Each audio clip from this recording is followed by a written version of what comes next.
نحمده ونصلي ونسلم على رسوله الكريم اما بعد فاعوذ بالله من الشيطان الرجيم بسم الله الرحمن الرحيم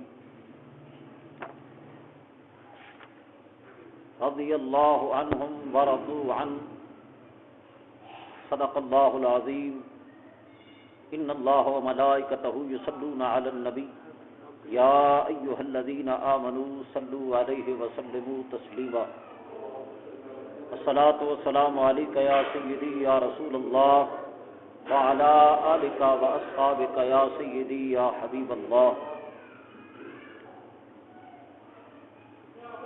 آج کی یہ محفل 11ویں اور عرس امام حسن رضی اللہ تعالی عنہ انعقاد پذیر ہے. میں نے پچھلے جمعۃ المبارک کے اندر انتہائی ایک اہم موضوع صلح امام حسن رضی اللہ تعالی عنہ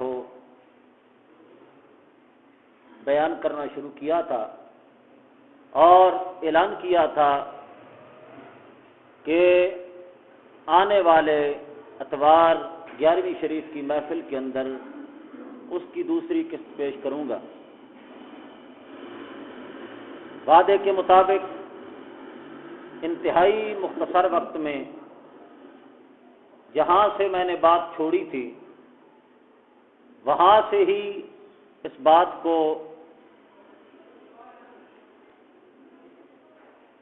آگے چلانے کا ارادہ ہے.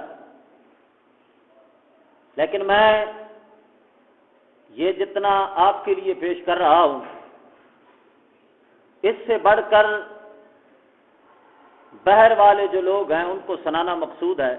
اس وجہ سے بغیر سپیکر کے اور بغیر تقریر کے انداز کے فقط اللہ تعالیٰ نے جو دین کی سمجھ ناچیز کو عطا فرمائی ہے وہ باتیں آپ تک اور دوسرے دوستوں تک پہنچانے کا ارادہ کیا ہے. بغیر سپیکر کے، کیونکہ سپیکر میں بعض اوقات یہ ہوتا ہے کہ میں انتہائی اہم بات کرتا ہوں اور سپیکر کے شور کی وجہ سے وہ ضائع ہو جاتی ہے. یہ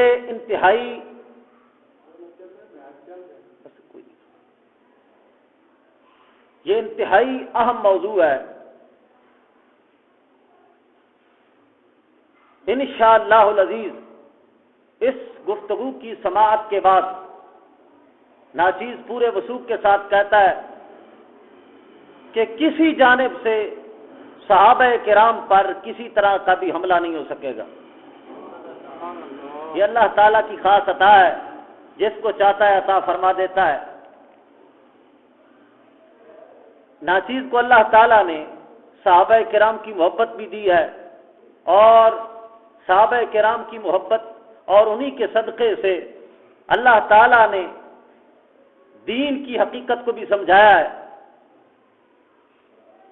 میں سابقہ قسط جو آپ کے سامنے پیش کر چکا ہوں اس قسط میں جہاں میں نے بات ختم کی تھی وہ یہ تھی کہ حضرت علی کرم اللہ تعالی وجہ الکریم ہوں یا ان کے سامنے آنے والے صحابہ کرام ہوں، ان میں سے کسی صحابی کا بھی آپس میں لڑنے کا ارادہ نہیں تھا.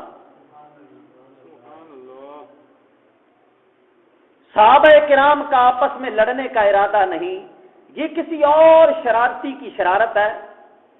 جو کچھ ہوا شرارتیوں کی شرارت کی وجہ سے ہوا، جو میں پچھلی قسط کے اندر پیش کر چکا ہوں اور یہ ریکارڈ ہو رہا ہے.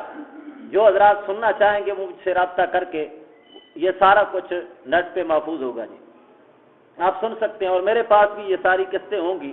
آپ اگر اس پورے موضوع کو سمجھنا چاہتے ہیں تو پچھلی قسطوں کے ساتھ ملا کر سنیں گے تو انشاءاللہ العزیز پوری بات کی حقیقت سمجھ آ جائے گی.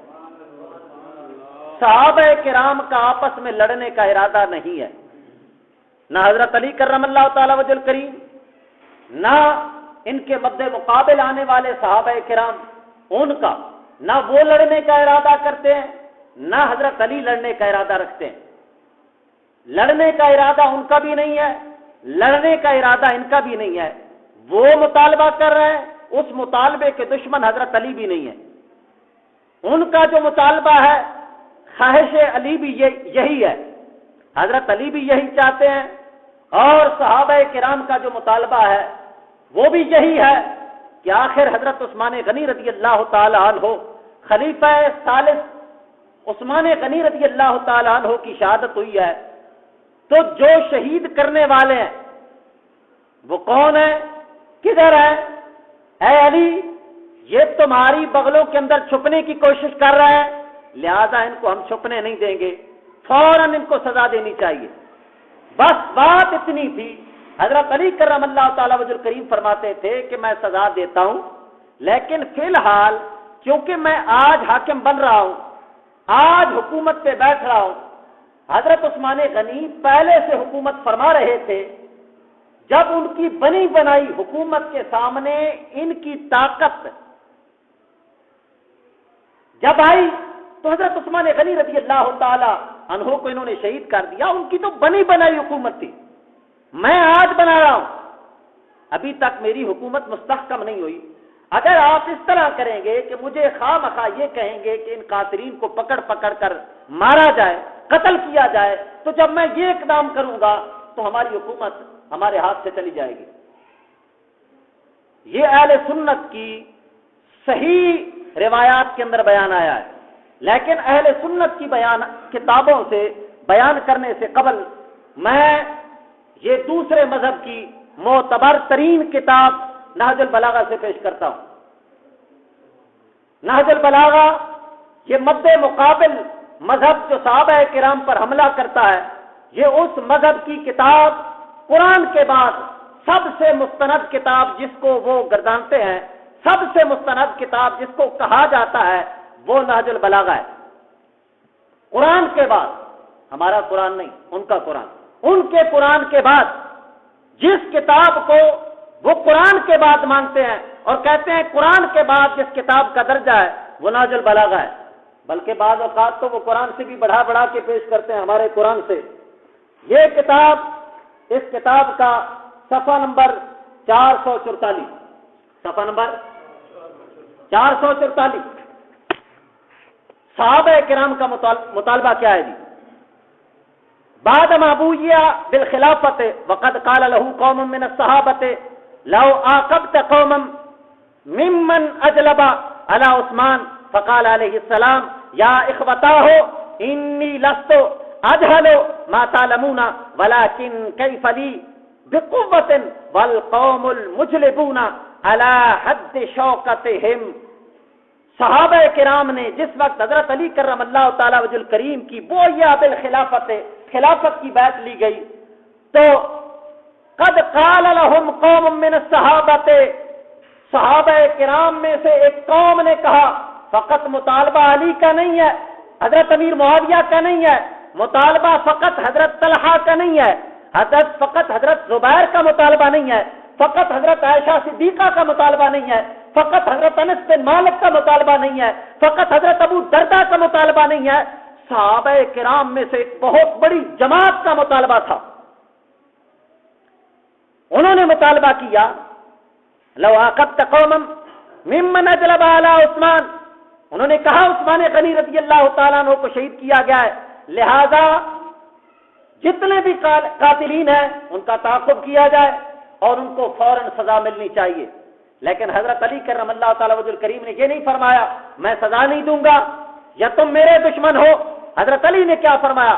یا اخوتا ہو، اے میرے بھائیو۔ کیا فرمایا؟ اے میرے بھائیو، یہ نہیں فرمایا میرے دشمنوں، آج دشمن بنایا جاتا ہے، فرمایا یا اخوتا ہو، اے میرے بھائیو، انی لستو اجہلو، میں کوئی جاہل نہیں ہوں، میں یہ نہیں ہے اس معاملے سے بالکل ناواقف ہوں، مجھے پتا ہے ہمارے امیر عثمان غنی رضی اللہ تعالیٰ عنہ کو شہید کیا گیا۔ لیکن معاملہ کیا ہے؟ وَلَٰكِن كَيْفَ لِي بِقُوَّةٍ وَالْقَوْمُ الْمُجْرِمُونَ عَلَىٰ حَدِّ شَوْكَتِهِمْ، جو مد مقابل قوم ہے وہ پوری طاقت کے اندر ہے. وہ کیا ہے؟ پوری طاقت کے اندر ہے. دیکھو ان کی بنی بنائی حکومت کو ختم کر دیا انہوں نے، میں تو آج بنا رہا ہوں، یہ پوری طاقت کے اندر ہے. وَإِنَّ لِهَٰؤُلَاءِ الْقَوْمِ مَادَّةً، اور پیچھے سے ان کو پوری مدد مل رہی ہے. علی تھے نا، کوئی غافل تھوڑی تھے، وہ جانتے تھے کہ جو قتل کرنے کے لیے آئے ہیں پیچھے پوری یہود و نصارہ کی ایک جماعت کھڑی ہے. تو آپ نے فرمایا ان کو مدد بھی پیچھے سے مل رہی ہے اور یہ اس وقت قوت میں ہے، لہذا آپ تھوڑی دیر صبر فرمائیے، آپ فی الحال میری بات فرما لیں، میری حکومت کی طاقت بن جائے. جب میری طاقت بن جائے گی ان کو چھوڑا نہیں جائے گا، ان کو چھوڑا نہیں جائے گا، سزا ان کو ملے گی. لیکن اگر بالفرض آپ نے میری بات نہ کی، آپ میرے ساتھ لڑنے کے لیے آ گئے، میری آپ بات نہیں کرتے، میری حکومت کا ساتھ نہیں دیتے، تو پھر کیا ہوگا؟ حضرت علی نے فرمایا واللہ لا تفعلن او لا ينقلن اللہ عنکم سلطان الاسلام ثم لا ينقله الیکم ابدا حتی یعذر الامر الی غیرکم. اگر تم میری بات نہیں کرو گے یہ حکومت کا معاملہ کہیں اور منتقل ہو جائے گا، اور ایسا منتقل ہوگا پھر کبھی تمہارے ہاتھ میں نہیں آئے گا. میں سمجھ رہا ہوں، ٹھیک ہے تمہارا مطالبہ بالکل برحق ہے، حضرت عثمان غنی رضی اللہ تعالیٰ عنہ کے قاتلین کو سزا ملنی چاہیے، لیکن ابھی تک میں سمجھ رہا ہوں یہ سازشی کچھ اور سوچ رہے ہیں کہ یہ آپس میں لڑیں گے. جب آپس میں لڑ جگڑ کے یہ اس طرح ختم ہونے لگیں گے تو ہم مسلمانوں کے ہاتھوں سے حکومت کو چھین کر اپنے ہاتھ میں لے لیں گے، اور اس طرح یہ حکومت اسلام سے منتقل ہو کر یہود و نصارہ کے ہاتھوں میں چلی جائے گی. یہ حضرت علی کرم اللہ تعالی وجہ الکریم کا فرمان تھا، یہ آپ کا اجتہاد تھا، اور آپ کو ڈر اپنی جان کا نہیں تھا. حیدر کرار ہے، آخر شیر خدا ہے، ڈر اپنی جان کا نہیں ہے، ڈر حکومت کا ہے. اسلام کی حکومت اگر اسلام کے ہاتھوں سے یہود و نصارہ کے ہاتھ میں چلی گئی تو مسلمانوں کا کیا بچے گا؟ یہی حشر ہوگا جس طرح کہ آج تم دیکھ رہے ہو. تو حضرت علی کرم اللہ تعالیٰ وجہ الکریم یہ فرماتے تھے تھوڑی دیر آپ صبر فرما لیجئے، میری حکومت کو طاقت بننے لے، میری حکومت کی جب طاقت بن جائے گی تو انشاءاللہ العزیز آپ دیکھیں گے قاتلین عثمان کا حشر کیا ہوتا ہے. بات سمجھ رہے ہیں؟ لیکن جو مد المقابل صحابہ کرام تھے وہ فرماتے تھے کہ جب تک قاتلین عثمان کو سزا نہیں ملتی اس وقت تک ہم بیعت نہیں کرتے. یہ ان کا اجتہاد ہے. اگرچہ حضرت علی کرم اللہ تعالی وجہ الکریم کا جو اجتہاد تھا وہ صواب تھا، اور مد مقابل جو صحابہ کرام تھے ان میں ہماری مومنوں کی ماں حضرت عائشہ صدیقہ بھی ہیں، جیت صحابہ کرام بھی موجود ہیں. ان کا اجتہاد اگرچہ خطا تھا لیکن ایسے خطا اجتہادی پر گناہ نہیں ملتا. بخاری کی روایت کے مطابق خطا اجتہادی پر بھی، کیونکہ وہ جو اجتہاد فرما رہے تھے اسلام کی خیر خواہی کے لیے فرما رہے تھے، اگرچہ اس کے اندر خطا ہو گئی ہے تو لیکن اس خطا پر گناہ نہیں ہوتا. حدیث مبارکہ کی روشنی میں الٹا ایک درجہ ملتا ہے.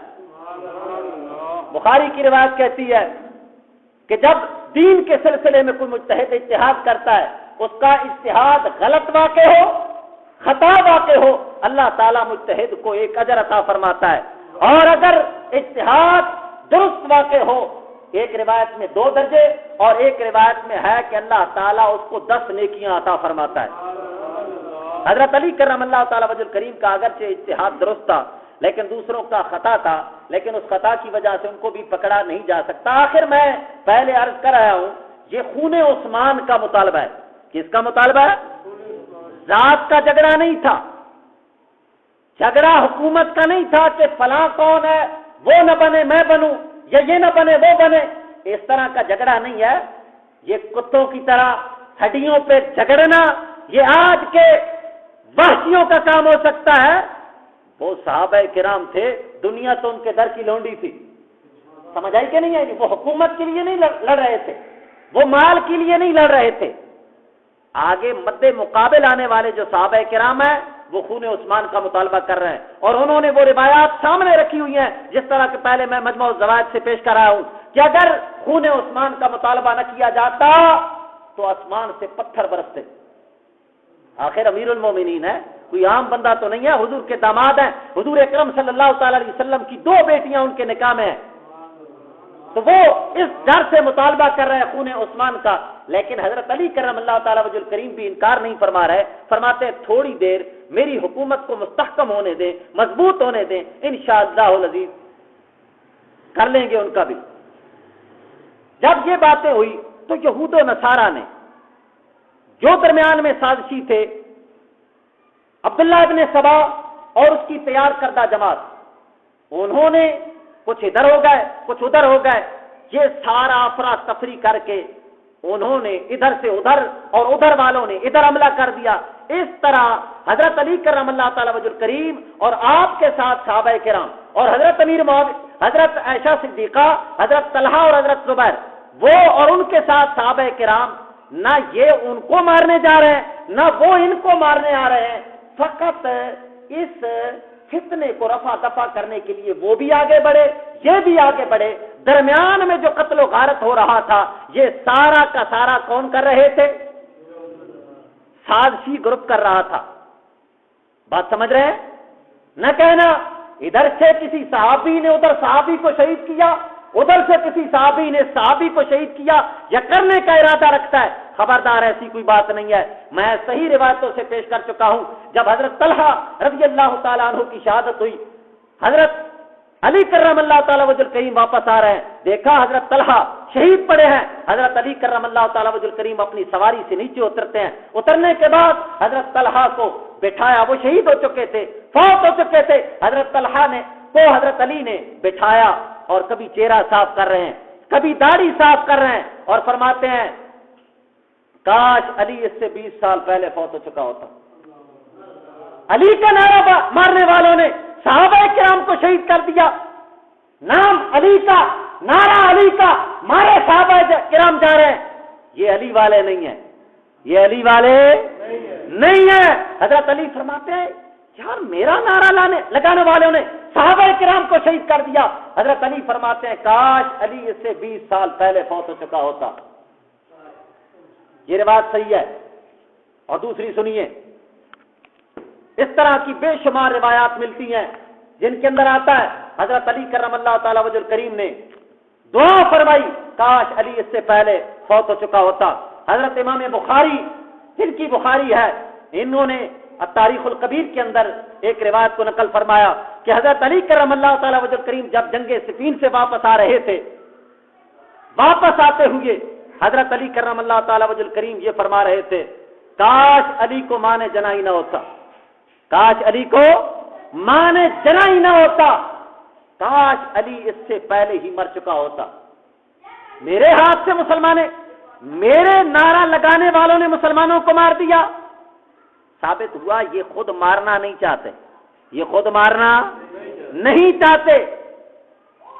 جب یہ معاملہ ہو گیا، حضرت علی کرم اللہ تعالی وجہ الکریم سے اس طرح کی روایت بے شمار ملتی ہیں۔ مجمع الزوائد کے اندر، یہی مجمع الزوائد، اس کے اندر یہ روایت موجود ہے کہ حضرت سلمان بن سرد صحابی ہیں، وہ حضرت علی کرم اللہ تعالی وجہ الکریم کا ساتھ نہ دے سکے تھے۔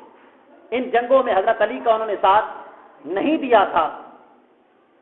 جب جنگیں ہو چکی، حضرت سلمان بن سرد صحابی رسول رضی اللہ تعالیٰ عنہ، وہ حضرت حسن پاک کے پاس تشریف لائے اور عرض کرتے ہیں اے حسن، میں تمہارے باپ کا ساتھ نہیں دے سکا، ان جنگوں میں تمہارے باپ کا ساتھ نہیں دے سکا، تمہارے باپ سے معافی مانگنا چاہتا ہوں، آپ میری سفارش فرمائیے، میں معافی مانگنا چاہتا ہوں۔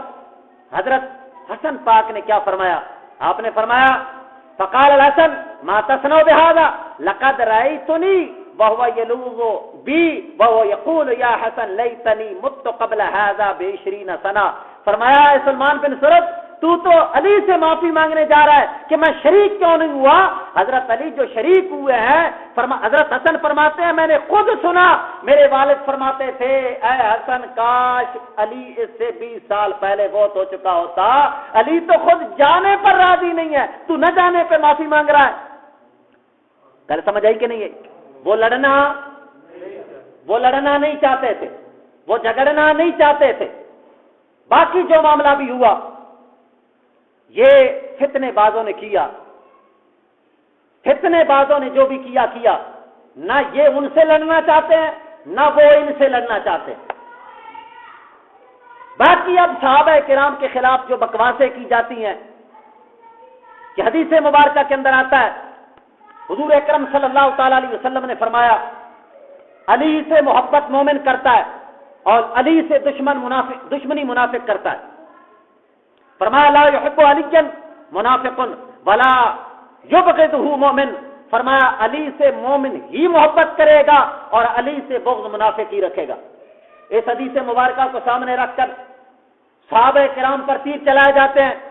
حضرت علی کے مد مقابل معاویہ ہے، حدیث رسول ہے، حضور اکرم صلی اللہ تعالی علیہ وسلم نے فرمایا علی سے بغض اور اناد فقط منافق ہی رکھے گا۔ ثابت ہوا امیر معاویہ منافق ہے، حضرت عائشہ صدیقہ منافق ہے، انس بن مالک منافق ہے، جناب طلحہ اور زبیر منافق ہے۔ میں کہوں گا حدیثوں کو ایسے نہیں سمجھا جاتا، اگر یہی بات ہے پھر سنیے میں بھی سناتا ہوں حدیث مبارکہ، جواب دیجیے اس کا کیا جواب بنتا ہے۔ میں سناتا ہوں حضرت علی کے مقابلے میں کون ہے۔ حضرت انس بن مالک رضی اللہ تعالیٰ عنہ کی روایت سنیے۔ مجھے پتا ہے یہ گفتگو جو ہے یہ اہل ایمان کے لیے ہی مفید ہے اور اہل ایمان کو ہی چین دے رہی ہے، وگرنہ کئی بندے جو ہیں وہ تھک رہے ہیں، وہ چاہ رہے ہیں کہ کب شاہ صاحب آئیں اور سریں سنیں۔ مجھے بھی سر لگانی آتی ہے، لیکن جو میں سر لگا رہا ہوں یہ سر تمہیں کسی نے بھی نہیں سنانی۔ اب اگر یہ کہا جائے حضرت علی کرم اللہ تعالی وجہ کریم سے حضور نے فرمایا کہ مخالفت اور ان کا بغض منافق کے ہی دل میں ہوگا، ثابت ہوا کہ مد مقابل میں آنے والے منافق ہیں، تو میں کہتا ہوں اب سنیے، یہ بخاری کے اندر روایت، مسلم کے اندر روایت، حضور اکرم صلی اللہ تعالی علیہ وسلم نے فرمایا الانصار لا يحبهم الا مؤمن ولا يبغضهم الا منافق فمن احبهم احبه الله ومن ابغضهم ابغضه الله متفق علیہ۔ فرمایا انصار ان سے بغض منافق ہی رکھے گا، ان سے بغض کون رکھے گا؟ منافق ہی رکھے گا، اور ان سے محبت مومن ہی کرے گا۔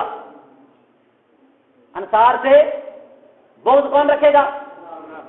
محبت کون کرے گا؟ مومن۔ یہ روایت بخاری کے اندر ہے، مسلم کے اندر ہے، سنن نسائی کے اندر ہے، سنن ابن ماجہ کے اندر ہے، اور مسند امام احمد بن حنبل کے اندر ہے، اور سند بالکل صحیح ہے۔ دوسری سنیے، حضور اکرم صلی اللہ تعالی علیہ وسلم نے فرمایا آیت الایمان حب الانصار وآیت النفاق بغض الانصار۔ حضور نے فرمایا ایمان کی نشانی انصار کی محبت ہے اور نفاق کی نشانی فرمایا انصار کا بغض ہے۔ یہ بھی مسلم کی روایت ہے، سمجھ آ رہی؟ اس کی بھی سند جید۔ اب میں پوچھتا ہوں اگر وہ مد مقابل آئے تم ان کو بغضی کہہ کر منافق کہہ رہے ہو، تو میں کہتا ہوں کہ مد مقابل آنے والے صحابہ کرام میں کیا انصار نہیں ہے؟ حضرت انس بن مالک انصاری صحابی نہیں ہے؟ وہ مد مقابل آئے ہیں، وہ علی کی جانب سے نہیں ہے، مد مقابل ادھر سے آنے والے ہیں۔ تو بتاؤ جو ان سے بغض رکھ رہا ہے، جو جماعت ان سے بغض رکھ کے جا رہی ہے، تو ان کو کیا کہو گے؟ اب اگر کہو وہ ان کے مقابلے میں آئے وہ منافق، یہ ان کے مقابل گئے تو یہ منافق، بتاؤ اسلام کے پاس کیا باقی رہا ہے؟ اہل بیت بھی سارے منافق، صحابہ بھی سارے منافق، ادھر سے آنے والے بھی منافق، ادھر سے جانے والے بھی منافق، یار یہود و نصارہ تو چاہتے ہی یہی ہے کہ چونکہ اسلام آ رہا ہے صحابہ کرام سے، درمیان سے صحابہ کرام کو منافق کہہ کر نکال دیا جائے۔ جب صحابہ نکل جائیں گے نہ قرآن بچے گا نہ اسلام بچے گا۔ کیوں؟ اس وجہ سے کہ اسلام کو پہنچانے والے اور پہنچانے کا ذریعہ اور واسطہ اور وسیلہ صحابہ کرام ہے۔ سمجھ آ گئی کہ نہیں آئی؟ اب اگر کہو گے کہ ادھر سے آنے والے منافق، تو میں پوچھوں گا ادھر سے جانے والے کون ہیں؟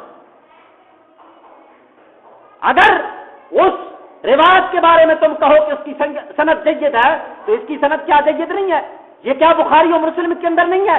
سنن نسائی اور ابن ماجہ کے اندر نہیں ہے؟ مسند امام احمد بن حنبل کے اندر نہیں ہے؟ تو اب کیا کہو گے؟ حضرت علی انصار کے مقابل گئے لہذا یہ منافق اور ان کی جماعت ساری منافق، تو مسلمانوں کے پاس کوئی چیز بچے گی؟ حدیثوں کو اس طرح نہیں سمجھا جاتا۔ خبردار، نہ ان کے دل کے اندر ان کا بغض تھا، نہ ان کے دل کے اندر ان کا بغض تھا، نہ یہ لڑنے ان سے جا رہے تھے نہ وہ لڑنے ان سے آ رہے تھے۔ آپس میں یہ لڑنے کا ارادہ ہی نہیں رکھتے، آپس میں لڑنے کا ارادہ نہیں رکھتے۔ حضرت علی کرم اللہ تعالی وجہ کریم نے جب یہ معاملہ ہو گیا، یہ میں انشاءاللہ العزیز دوسری قسط کے اندر پیش کروں گا، کیونکہ جو لنگر کی محفل ہوتی ہے وہاں پر سنیوں کو دین سنانا بہت ہی مشکل ہوتا ہے۔ لنگر کی محفل کے اندر سنیے، آپس میں ان کا بغض نہیں ہے، آپس میں ان کا بغض نہیں ہے۔ حضرت علی کرم اللہ تعالی وجہ کریم جب آپ کو زخمی کیا گیا، آپ بستر علالت پہ موجود ہیں۔ حضرت علی کرم اللہ تعالی وجہ کریم بستر علالت پہ موجود ہیں۔ کافی حضرات حضرت علی کرم اللہ تعالی وجہ کریم کے پاس موجود تھے۔ ایک شخص آیا جس نے سفید کپڑے پہنے ہوئے ہیں، اوپر سے سفید امامہ باندھا ہوا ہے اور چادر کے ذریعے اپنے چہرے کو چھپایا ہوا ہے۔ حضرت علی کرم اللہ تعالی وجہ کریم کے پاس وہ تشریف لاتے ہیں اور حضرت علی کرم اللہ تعالی وجہ کریم سے مصافحہ سلام ہوا۔ سلام کے بعد اس آنے والے شخص نے حضرت علی کرم اللہ تعالی وجہ کریم کی پیشانی پہ ہاتھ رکھا اور ہاتھ رکھ کے سورت فاتحہ کی تلاوت شروع فرمائی۔ سورت فاتحہ کی تلاوت کی، دعا کی، ثنا کی۔ حضرت علی کرم اللہ تعالی وجہ کریم کے لیے وہ دعا فرما رہے ہیں اور حضرت علی آمین آمین کہتے جا رہے ہیں۔ ملاقات ہو گئی۔ ملاقات کے بعد وہ ہستی واپس چلی گئی۔ سامنے بیٹھنے والے جتنے بھی حضرات تھے کچھ دیر کے بعد انہوں نے پوچھا، اے علی، وہ چادر کے اندر جو شخص آیا تھا آپ نے بتایا نہیں، وہ کون تھا؟ آپ نے فرمایا آپ نے ان کو پہچانا نہیں ہے؟ ان کو پہچانا نہیں ہے کیا؟ سامنے بیٹھنے والوں نے عرض کی ہم نے تو نہیں پہچانا۔ آپ نے فرمایا وہ امیر معاویہ تھے جو میری عیادت کے لیے آئے تھے۔ وہ کون تھے؟ امیر معاویہ تھے جو میری عیادت کے لیے آئے تھے۔ سامنے بیٹھنے والے کیونکہ ایک خاص گروپ تیار ہو چکا تھا، میں جن کے بارے میں پہلے قسط کے اندر بتا چکا ہوں، جو اپنے آپ کو شیعان علی کہتا تھا، جو صحابہ کرام کا دشمن تھا، اس طرح کا گروپ، اور وہ تھا کون اس کے بارے میں پورا تعارف پہلی قسط کے اندر کرا چکا ہوں، یہ کون تھے۔ تو وہ کہنے لگے اے امیر المومنین آپ نے ہمیں بتایا کیوں نہیں ہے؟ آج تو اکیلے آ گئے تھے، آج ہم ان کا صفایا کر دیتے، بتایا کیوں نہیں ہے؟ آپ نے فرمایا، حضرت علی نے فرمایا ہم دین کے نام پہ دھوکہ نہیں کرتے، ہم دین کے نام پہ دھوکہ نہیں کرتے۔ فرمایا اس کا ذکر کیجیے کہ وہ تنہا تنہا میرے پاس میری عیادت کے لیے آ رہا ہے۔ فرمایا میری اور ان کی صلح ہو چکی ہے، میری اور ان کی صلح ہو چکی ہے۔ اور اللہ تعالیٰ فرماتا ہے انما المؤمنون اخوۃ فاصلحوا بین اخویکم، مسلمان آپس میں بھائی بھائی ہیں۔ فرمایا فاصلحوا بین اخویکم، مسلمان بھائیوں کے درمیان صلح کرو۔ تو فرمایا ہماری اور ان کی صلح ہو چکی ہے، ہماری اور ان کی صلح ہو چکی ہے۔ آپس میں دشمنیاں نہیں تھی، دشمنیاں، بات سمجھو کہ نہیں سمجھو؟ جب یہ معاملہ ہوا آپس میں، یہ جو کچھ ماجرا ہوا، لڑائی جھگڑا جو کچھ بھی ہوا ہو گیا، نہ یہ ان سے لڑنا چاہتے ہیں نہ وہ ان سے لڑنا چاہتے ہیں۔ ان کا مطالبہ جو مد مقابل آنے والے تھے، صحابہ کرام کی بہت بڑی جماعت، تابعین کی بہت بڑی جماعت جو حضرت علی کے مقابل آئے، وہ مقابل آنا نہیں چاہتے تھے، ان کا فقط مطالبہ کس کا تھا؟ حضرت عثمان غنی رضی اللہ تعالی عنہ کی قصاص کا مطالبہ تھا، اور حضرت علی بھی اس کے منکر نہیں تھے۔ حضرت علی فرماتے تھے کہ فوراً نہیں، کچھ حکومت کو پکا ہو لینے دو۔ وہ بھی قصاص عثمان کا مطالبہ کر رہے ہیں، اور حضرت علی بھی اس کے منکر نہیں ہے۔ جو آپس میں باعث نزاع بات ہے وہ فقط اتنی ہے، حضرت علی فرماتے ہیں کچھ تاخیر سے، اور وہ فرماتے ہیں جلدی۔ درمیان میں سازشیوں نے جو کیا وہ ہو گیا، جو تقدیر کو منظور تھا، ہونا تھا، وہ ہو گیا۔ ایک بہت بڑی بکواس اور کی جاتی ہے کہ حضور اکرم صلی اللہ تعالی علیہ وسلم نے فرمایا عمار بن یاسر کو دوسرا الفیات الباغیہ، باغی جماعت قتل کرے گی۔ عمار بن یاسر کو ثابت ہوا امیر معاویہ سرکار باغی ہے، مد مقابل چونکہ حضرت عمار بن یاسر شہید ہوئے تھے، حضرت علی کی جانب سے جا کر شہید ہوئے تھے، اور شہید کیا کس نے تھا؟ حضرت امیر معاویہ رضی اللہ تعالی عنہ کے لشکر میں مل کر آنے والے سازشیوں نے قتل کیا تھا، شہید کیا تھا۔ حدیث مبارکہ کے اندر کیا ہے کہ عمار بن یاسر کو کون شہید کرے گا؟ باغی گروپ شہید کرے گا۔ اب یہ باور کرانے کی کوشش کرتے ہیں کہ حضرت امیر معاویہ اور ان کا سارا لشکر باغی ہے، ظالم، فاسق، پتہ نہیں کیا کچھ کہتے جاتے ہیں۔ نہ فقہائے کرام نے، محدثین کرام نے اس روایت کے بہت سارے جواب دیے ہیں۔ میں انشاءاللہ العزیز ایک مستقل موضوع لگاؤں گا، فقط اس موضوع کے اندر یہی روایت پیش کی جائے گی۔ لیکن یہاں پر اس کیس کے اندر اتنا عرض ہے کہ حدیث مبارکہ کے اندر کیا فرمایا گیا؟ الفیات الباغیہ، کون قتل کرے گا؟ الفیات الباغیہ، فیات باغیۃ نہیں ہے، الفیات الباغیہ ہے۔ یہاں پر نکرہ استعمال نہیں ہوا، معرفہ استعمال ہوا ہے۔ یعنی کیا مطلب؟ ایک خاص گروپ ان کو شہید کرے گا۔ کون؟ ایک معرفہ ہوتا ہے، ایک نکرہ ہوتا ہے۔ جب کتاب کہو تو کوئی کتاب ہو سکتی ہے، جب الکتاب کہو تو کتاب خاص یعنی قرآن مراد ہوتا ہے۔ جب علم کہو، علم کہو تو کوئی علم مراد ہو سکتا ہے۔ جب العلم کہو گے تو علم خاص یعنی شریعت کا علم مراد ہوتا ہے۔ تو یہاں پر بھی فیاتن باغیہ نہیں ہے، الفیات الباغیہ ہے کہ عمار بن یاسر کو ایک مخصوص خاص جماعت قتل کرے گی، اور وہ خاص جماعت کون سی جو قتل کرنے والی تھی، جس کے بارے میں پہلے عرض کر چکا، نہ حضرت امیر معاویہ نے، نہ ادھر سے آنے والے صحابہ کرام نے شہید کیا، نہ ادھر سے جانے والوں نے انہوں کو شہید کیا، نہ یہ ان کو شہید کر رہے تھے، نہ وہ ان کو شہید کر رہے تھے۔ درمیان سے شہید کرنے والا جو گروپ تھا وہ سازشی گروپ تھا۔ حدیث مبارکہ کے اندر اسی گروپ کو الفیات الباغیہ کہا گیا ہے۔ شاہ اللہ ہوندے نہ تو سمجھ آنی سمجھ آئی نہیں بھائی؟ حدیث مبارکہ کا مطلب سمجھ آیا ہے؟ معاویہ باغی نہیں ہے، ان کے ساتھ آنے والا لشکر باغی نہیں ہے، سب باغی نہیں ہے۔ باغی کون ہے؟ وہ سازشی، حقیقتاً باغی، اگرچہ بظاہر ان کو بھی کہا جائے، انشاءاللہ العزیز پوری روایت کا میں جواب دوں گا تو اس کے اندر ساری باتیں آ جائیں گی، لیکن حقیقت کے اعتبار سے جو باغی ہے وہ کون ہے؟ درمیان والے سازشی، عمار بن یاسر کو جو قتل کرنے والے سازشی تھے جن کو باغی کہا گیا، وہ معاویہ نہیں ہے۔ وہ معاویہ اگر کہو گے نہیں جی پھر ان کے لشکر میں تو تھے نا، میں کہوں گا پھر اب سننا، یہ مجمع الزوائد ہے، جلد نمبر 9، مجمع الزوائد کی جلد نمبر 9 اور اس کا صفحہ نمبر ہے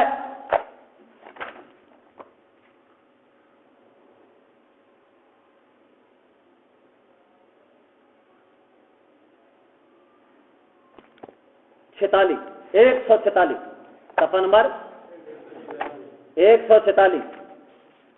حضور اکرم صلی اللہ تعالی علیہ وسلم نے کیا فرمایا؟ حضور اکرم صلی اللہ تعالی علیہ وسلم نے فرمایا من اراد ان ينظر الى شہید یمشی علی وجہ الارض فلینظر الى طلحة بن عبید اللہ او کما قال۔ حضور اکرم صلی اللہ تعالی علیہ وسلم نے فرمایا اے میرے صحابہ، اگر زمین پر کسی چلتے پھرتے شہید کو دیکھنا چاہتے ہو تو فرمایا میرے طلحہ کو دیکھ لو۔ چلتے پھرتے شہید کو، اس کائنات پہ چلتا پھرتا شہید جس کو دیکھنا چاہتے ہو تو فرمایا وہ میرے طلحہ ہے، طلحہ کو دیکھ لو۔ حضرت طلحہ کو حضور نے کیا فرمایا؟ شہید۔ اور شہادت کے لیے ایمان شرط ہے۔ شہادت کے لیے ثابت ہوا حضرت طلحہ مومن فوت ہوئے ہیں اور شہید ہوئے ہیں، ان کو شہید کس نے کیا؟ اگر یہی روایت آپ سامنے رکھ کر عمار بن یاسر والی، یہ روایت سامنے رکھ کر آپ اگر تیر چلائیں گے حضرت امیر معاویہ پر اور ان کی جماعت پر چلائیں گے تو میں کہوں گا کہ یہ روایت رکھ لو، اب حضرت علی کے ٹولے کو کیا کہو گے؟ کیونکہ طلحہ، حضرت طلحہ کو شہید کرنے والا کون سا گروپ تھا؟ حضرت علی کے ساتھ شامل ہو کے گئے تھے نا۔ حدیثوں کو اس طرح نہیں سمجھا جاتا، نہ حضرت طلحہ کو شہید کرنے والے علی والے ہیں، وہ ایک سازشی گروپ ہے، اور عمار بن یاسر کو شہید کرنے والے حضرت امیر معاویہ اور ان کے ساتھ آنے والے صحابہ کرام نہیں ہیں۔